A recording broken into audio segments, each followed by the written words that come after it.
পুরো হাউসফুল একদম সেনা অডিটোরিয়ামে। তারপরে দেখলাম ছবিটা দেখে আমার টাকা মানে উসুল উঠে আছে গা। মানে এত সুন্দর গল্প, এত সুন্দর মনে করেন যে মেকিং বা খুব ভালো লাগছে ছবিটা। যতটুকু প্রত্যাশা করেছিলেন অরণ্য মামুন শাকিব খানের কাছে ততটুকু পেয়েছেন? হ্যাঁ ইনশাল্লাহ, কারণ যে গল্পটা যে মনে করেন যে অভিনয়টা করছে এটা সাকিব খান ছাড়া সম্ভব না। যে মনে করেন যে ব্যতিক্রম একটা গল্প করছে এই গল্পটা বাংলাদেশের আগে আরো হয় নাই।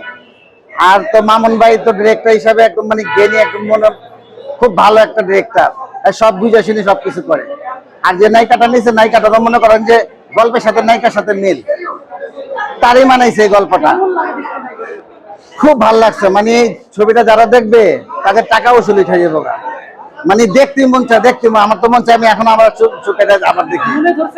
হ্যাঁ হ্যাঁ, খুব ভালো লাগছে, ভালো লাগছে, অভিনয়টা খুব ভালো লাগছে। না হ্যাঁ ভালো, খুব ভালো লাগছে।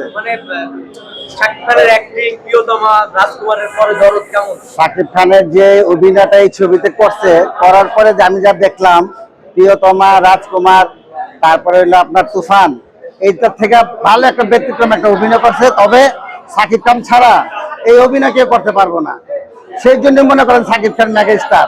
আর হচ্ছে শাকিব খান যদি আজকে আমাদের বাংলাদেশের ছেলে না হইয়া যদি আজকে বোম্বাইতে জন্মগ্রহণ হইতো, সালমান খান শাহরুখ খানের সাথে টক্কর দিয়ে সে তাদের সাথে ইয়া করতে পারতো। তো সে তখন মানে দুর্ভাগ্য সব আমাদের বাংলাদেশের জন্ম। শাকিব খান ছাড়া অন্য কেউ পারবে না কেন?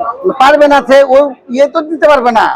যে দেখা উচিত মানে এই ছবিটা যে দেখবে, আমি তো এই ছবিটা অনেকদিন যাবত দেখতে মানে আশে করে আসে না।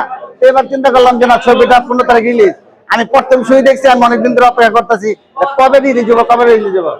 তো যাক, দেখা আমার টাকাটা উসুল ভাই, আমার খুব শান্তি। সবাই দেখুক এই ছবিটা, আমি মনে করি দেখলে টাকা উসুল উঠবে।